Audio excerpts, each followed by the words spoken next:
ధర్మం, న్యాయం, చట్టం ఈ మూడింటి గురించి మీకు ఒక క్లారిటీ ఇస్తానండి. ఎవరి దగ్గర ఎలా ఉండాలనేది.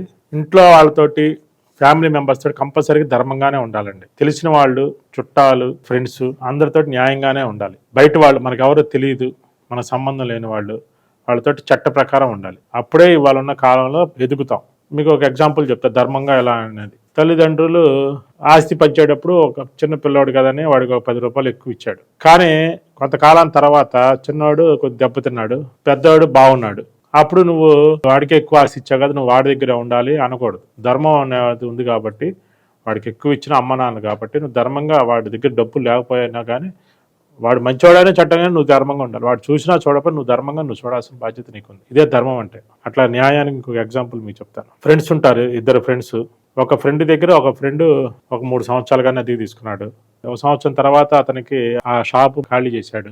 అప్పుడు వచ్చి నువ్వు 3 ఏళ్ళకి అగ్రిమెంట్ రాసుకో, 3 ఏళ్ళు నువ్వు ఉండాల్సిందే అనకూడదు. ఎందుకంటే న్యాయం అనేది ఉంది. వాడు సంతకం పెట్టేటప్పుడు సొంత ఫ్రెండ్ కాదని సంతకం పెట్టాడు. కానీ నువ్వేం చేసావు, కాగితం ప్రకారం వెళ్ళాల్సిందని చెప్పి నువ్వు సంతకం పెట్టించుకున్న దాని ప్రకారం నువ్వు డబ్బులు తీసుకోకూడదు. కానీ ఆ డబ్బులు ఎఫెక్ట్ మీకు కొట్టిద్ది, ఏదో రకంగా కొట్టిద్ది. దాంట్లో కర్మ ఎవరిని వదిలిపెట్టదంటారు కదా. చట్ట ప్రకారం ఇప్పుడు సపోజ్ ఇదే పని తెలియని వాళ్ళతో అగ్రిమెంట్ రాసుకున్నావు, నువ్వు చట్ట ప్రకారం నువ్వు వెళ్ళొచ్చు.